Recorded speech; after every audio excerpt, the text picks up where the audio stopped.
Bonjour à toutes et à tous. Au sortir de la Seconde Guerre mondiale, l'Europe est ruinée. Les deux grands vainqueurs, que sont les États-Unis et l'URSS, deviennent des superpuissances, c'est-à-dire des nations dont les rayonnements culturels, économiques, politiques et militaires sont prééminents à travers le monde. Les relations internationales entrent alors dans un monde bipolaire qu'on appelle guerre froide. Fin 1945, un monde est à reconstruire. Les nations cherchent un nouvel ordre mondial fondé sur la sécurité collective. Ce souhait est incarné par l'ONU, l'Organisation des Nations Unies créée en 1945. Elle est chargée de garantir et faire respecter une paix collective dans le monde et de protéger les droits humains. Mais durant la guerre froide, l'ONU se montrera impuissante, car les superpuissances américaines et soviétiques se font face à face et souhaitent façonner un ordre mondial favorable à leur seule idéologie. Le monde se divise en deux blocs opposés. On parle alors d'une bipolarisation du monde. D'une part, le bloc de l'Ouest, les pays libérés par l'armée américaine, en bleu sur cette carte. D'autre part, le bloc de l'Est, les pays libérés par l'armée soviétique, en rouge sur la carte, rapidement occupé et dominé par l'URSS de Staline. La guerre froide est aussi une guerre idéologique. Deux visions du monde s'affrontent. D'un côté, les États-Unis soutiennent le capitalisme, qui accepte les inégalités de richesse. Ils défendent la démocratie, les libertés individuelles et l'économie de marché. Ils promeuvent une société de consommation attachée à l'individualisme. Tandis que l'URSS défend le communisme. Elle prône l'égalité et l'abolition des classes sociales. Elle organise une société collectivisée dans laquelle tous les aspects de la vie économique et sociale sont organisés par l'État. L'affrontement entre ces deux idéologies débute en 1947, quand sont édictées leurs doctrines. Pour les États-Unis, on parle de doctrine Truman, du nom de son président. Pour lui, le bloc communiste est une menace pour les pays libres. Il appelle à endiguer la menace communiste, à limiter l'expansion du communisme. Pour cela, il propose une aide économique et financière aux pays qui veulent rejoindre les États-Unis, afin d'éviter qu'ils basculent dans le camp soviétique. Cette doctrine est complétée par une alliance militaire, l'OTAN, une organisation militaire qui regroupe les pays occidentaux du bloc de l'Ouest sous commandement américain. Les membres de cette alliance s'engagent alors à se défendre mutuellement en cas de conflit avec l'URSS. En URSS, face à la doctrine Truman, est définie la doctrine Jdanov. Jdanov dénonce l'impérialisme américain, dirigé contre les pays communistes. Et pour faire face à l'OTAN, les pays d'Europe de l'Est et l'URSS fondent en 1955 le pacte de Varsovie, une autre alliance militaire qui s'oppose à l'OTAN. Les deux camps font en sorte que la population adhère à leur doctrine. Pour cela se met en place une guerre de propagande. La propagande est l'ensemble des techniques de persuasion pour propager une idée, une opinion ou une idéologie. C'est une guerre d'images, une guerre des idées et une guerre de désinformation. Cela passe par le cinéma, la télévision, la radio, les affiches, les BD. Chacun cherche à persuader le monde que son système est le meilleur et qu'il faut vaincre le camp adverse. Cette opposition des deux blocs repose aussi sur ce qu'on appelle l'équilibre de la terreur. En effet, depuis 1949, ces deux superpuissances possèdent l'arme nucléaire. Une guerre entre les USA et l'Union soviétique rend non seulement possible une destruction mutuelle, mais aussi l'anéantissement de toute civilisation. Dans ce cadre de l'équilibre de la terreur, les deux blocs ne peuvent pas s'affronter directement, ce qui explique le nom de guerre froide.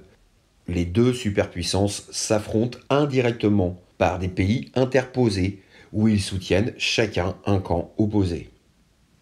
Concrètement, la guerre froide se caractérise par des crises, des affrontements indirects, mais aussi des périodes de détente. Nous voyons ça maintenant. Alors des crises d'abord, comme la crise de Cuba en 1962. En effet, en mai 1962, l'Union soviétique installe en douce des missiles nucléaires sur l'île de Cuba. La proximité de Cuba et des États-Unis signifie que l'Union soviétique peut clairement attaquer les USA.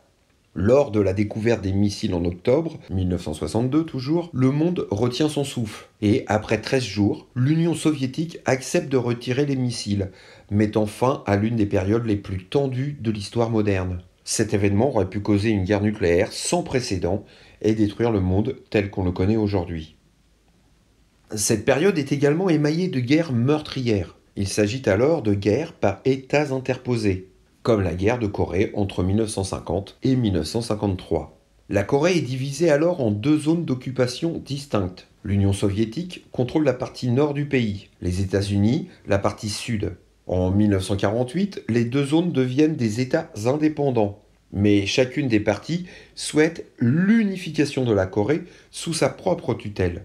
La guerre commence avec l'invasion de la Corée du Sud par la Corée du Nord en juin 1950 et dure jusqu'en 1953. Le 25 juin 1950, les forces nord-coréennes franchissent le 38e parallèle et capturent Séoul, la capitale sud-coréenne. En septembre, elles ont tout le pays, sauf une partie autour de la ville de Pusan dans le sud-est. Entre août et septembre 1950, les troupes américaines et de l'ONU progressent et reprennent la Corée du Sud au-delà du 38e parallèle. Le 25 octobre, la Chine rejoint le conflit. Les forces de l'ONU sont alors repoussées. Les communistes reprennent Séoul en janvier 1951. En mai 1951, les forces de l'ONU contre-attaquent, reprennent Séoul et progressent de nouveau. Des négociations de paix commencent alors en juillet 1951, les deux superpuissances désirant mettre un terme à ce conflit. Un armistice est signé finalement le 27 juillet 1953 et établit une zone démilitarisée autour du 38e parallèle. Jusqu'à ce jour, aucun traité de paix définitif n'a été conclu. Néanmoins, des périodes de détente alternent avec des périodes de crise et de conflit. Par exemple, avec les accords d'Helsinki signés en 1975. Ces accords regroupent 35 États, dont la majeure partie des pays européens, mais surtout les États-Unis et l'URSS. Il s'agit donc d'un dialogue et de négociations entre les deux blocs. Les accords visent à établir une paix durable entre l'ensemble des pays signataires et de maintenir une Europe démocratique. Par la suite, ces accords permirent d'exercer des pressions pour le respect des droits de l'homme dans les pays soviétiques. Ils sont aujourd'hui considérés comme l'un des principaux facteurs ayant conduit à la fin de la guerre froide. À la fin des années 1980, les relations évoluent. En 1985, Mikhail Gorbatchev prend la tête de l'URSS. Il veut moderniser son pays. Il met en place deux politiques. D'abord, dans le domaine économique, avec ce qu'on appelle la perestroïka. C'est une politique économique qui a pour volonté de s'ouvrir à l'économie de marché, donc vers l'Ouest et vers le modèle occidental. Ensuite, dans le domaine politique, il met en place ce qu'on appelle la glasnost. Cela favorise les élections libres et la liberté d'expression. Alors, peu à peu, les pays sous domination soviétique abandonnent le communisme et revendiquent leur indépendance. Par conséquent, en Allemagne, le régime de l'ARDA, la partie communiste, se montre très fragilisé. Le 9 novembre 1989, la population de l'Est et de l'Ouest se masse près du mur de Berlin, qui divisait alors l'Allemagne en deux, et commence sa destruction sans que l'armée intervienne. C'est la chute du mur de Berlin, marquant la réconciliation des Allemands de l'Est et de l'Ouest. Un an plus tard, en 1990, l'Allemagne est réunifiée. Ce mouvement de contestation se diffuse alors très rapidement et en 1991, l'URSS s'effondre car elle éclate en plusieurs républiques indépendantes. C'est la fin de l'Union soviétique et Gorbatchev démissionne. Les États-Unis sont alors la seule grande puissance. Merci de votre écoute et beau soleil à vous.